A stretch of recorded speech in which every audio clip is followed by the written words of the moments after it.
On a la chance effectivement de recevoir une grande réalisatrice, comédienne, romancière qui publie un grand roman d'aventure à la fois sombre et plein d'espoir. Bonjour Josiane Balasco. Bonjour. Et Que merci c'est bien d'être tourné. là pour nous parler de votre nouveau roman, Le Dernier Sanctuaire. 7 ans après votre recueil de nouvelles qui s'appelait Jamais plus, est-ce que ça fait 7 ans que vous travaillez dessus ? Non.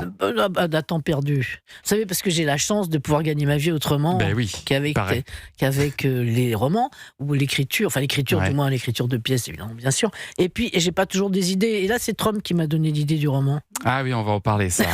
Non, vous voyez, Effectivement, de ce point il y de avait vue-là. deux dictateurs m'ont donné l'idée du roman. Mais alors, je me souviens de la formule de François Bunel à la Grande Librairie qui avait dit « Il est rare que les bons comédiens fassent de bons écrivains », mais là, c'est le cas. Il parlait de votre livre précédent. Et c'est vrai que vous avez une vraie plume, Josiane, sans doute parce que vous êtes une grande lectrice. Au départ, vous rendez hommage d'ailleurs à votre frère pour ça. Oui, parce qu'il début m'avait du livre. laissé sa collection de bibliothèque verte. À l'époque, c'était une bibliothèque dédiée aux garçons. Il n'y avait que des récits d'aventure. Jack London, James Olivier Curwood, enfin, tous ces récits de trappeurs, Ouais. d'animaux, de traîneaux, et voilà. Et vous adorez ça, donc l'aventure et le fantastique. Parce que vous alliez un peu les deux dans ce livre, Le Dernier Sanctuaire. C'est ce qu'on appelle une uchronie. Donc vous partez d'un point de départ historique et puis ensuite vous vous laissez guider par votre imagination ô combien fertile. Et alors là, le point de départ, c'est la Louisiane. Une Mais c'est Louisiane. le deuxième dictateur, c'est Napoléon qui m'a donné l'idée. Voilà. Parce que quand j'ai appris qu'il avait vendu la Louisiane pour aller faire la guerre aux Anglais, parce que je me suis dit, bon sang, on se rend compte, maintenant, s'il ne l'avait pas vendu, on pourrait aller se balader en Louisiane sans Parlerait passeport, français. tout ça, voilà. On n'aurait pas à payer les taxes de Trump et tout. Et donc, j'ai imaginé, pour pouvoir situer mon roman aussi dans des grands espaces, tels qu'il existe en Amérique du Nord, j'ai imaginé qu'il n'avait pas eu le temps de vendre et qu'il est mort d'une congestion cérébrale avant. Et donc, la Louisiane est restée aux mains des Occidentaux, enfin de l'Occident, des Français en tout cas. Ouais. Et donc, mais une Louisiane élargie et raccordée au Québec. Ah bah oui, donc c'est c'était immense, comme la territoire. Nouvelle-France et la Louisiane, c'est immense, 12 millions de kilomètres carrés. Ça, tout le monde peut aller le voir sur le Google, c'est pas inventé. La grande Louisiane. Et alors, vous imaginez, Josiane Balasco, que sur ce vaste territoire, les prédateurs chassent librement des animaux sauvages pour en faire des trophées. Il y a des drones, des robots chiens militaires, des animaux génétiquement modifiés. C'est un monde un peu sanglant. Non, mais c'est un monde dans lequel on vit, parce que les drones... Cauchemardesque, ouais. Non, les drones, ça existe, on sait, Ouais. parce que maintenant on fait la guerre par drone. Les chiens tueurs en acier, ça existe, c'est créé par une boîte qui s'appelle Global Dynamics, je crois, et on ouais. peut le voir sur Internet, pareil. Les graines modifiées, ça existe. Les animaux génétiquement modifiés, ils y travaillent. Donc on est dedans, mais bon, ça nous paraît pas trop inquiétant Oui. pour l'instant. Et puis, vous êtes parti d'un décret de Donald Trump d'il y a quelques années. C'est ça qui vous a donné cette idée, alors. Oui, il a évolué depuis, parce que maintenant, il a élargi ses choix à plusieurs autres espèces. C'était le décret permettant aux chasseurs de tuer des ours en hibernation. On rentre dans une tanière, on tue tout le monde, en payant très cher, bien sûr, parce que chaque fois que les safaris comme ça, que ça coûte très très cher, ça coûte des centaines de milliers de dollars pour tuer une bête. Donc ça, c'est autorisé aux États-Unis. Bien sûr. Quel est l'intérêt de le tuer pendant qu'il dort? Enfin, Pour franchement, poser c'est pour la réel. photo, écoutez, pour la photo, Ouais. et puis il y a moindre risque. Enfin, regardez que là, il est en train il autorise les hélicoptères à tuer les ours blancs pour pouvoir forer sans problème. Il Ouais. autorise l'abattage des bisons dans le Montana.